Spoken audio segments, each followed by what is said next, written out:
वर्धा जिले की देवरी नगर परिषद में मतदान जारी है। सुबह से ही मतदाता विभिन्न मतदान केंद्रों पर पहुंचकर अपने मत का प्रयोग कर रहे हैं।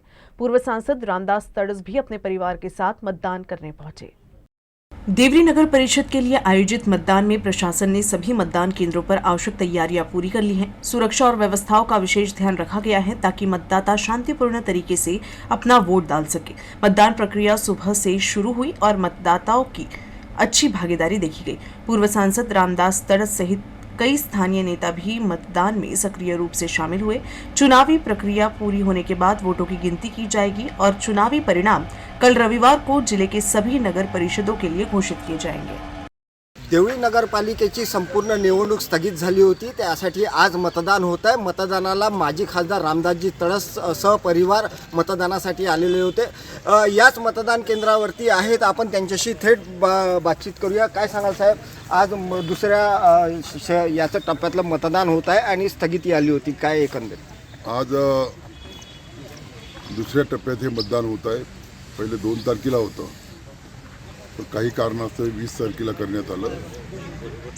आणि माझी देवळीच्या जनतेला एक आव्हान आहे की त्यांनी पूर्ण मतदान आपलं हक्काचं मतदान या ठिकाणी करावं।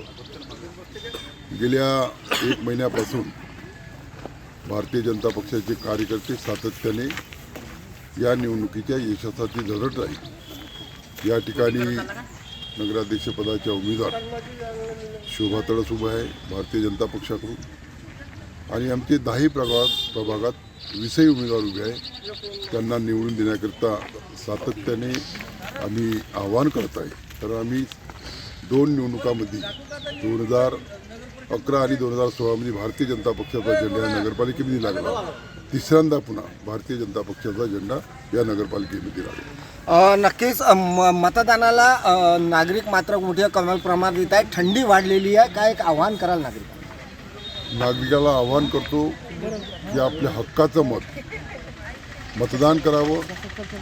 आणि लोकसभेमध्ये करतो आपण, देशासाठी करतो, महाराष्ट्रासाठी करतो, आपल्या गावासाठी सर्वांनी मतदान करावं। नक्कीच शोभाताई तड़स आपल्यासोबत आहे। काय सांगाल काकू, आज मतदानाला नागरिक कमी प्रमाणात येत आहे, सकाळचा वेळ आहे, थंडीचा वेळ आहे।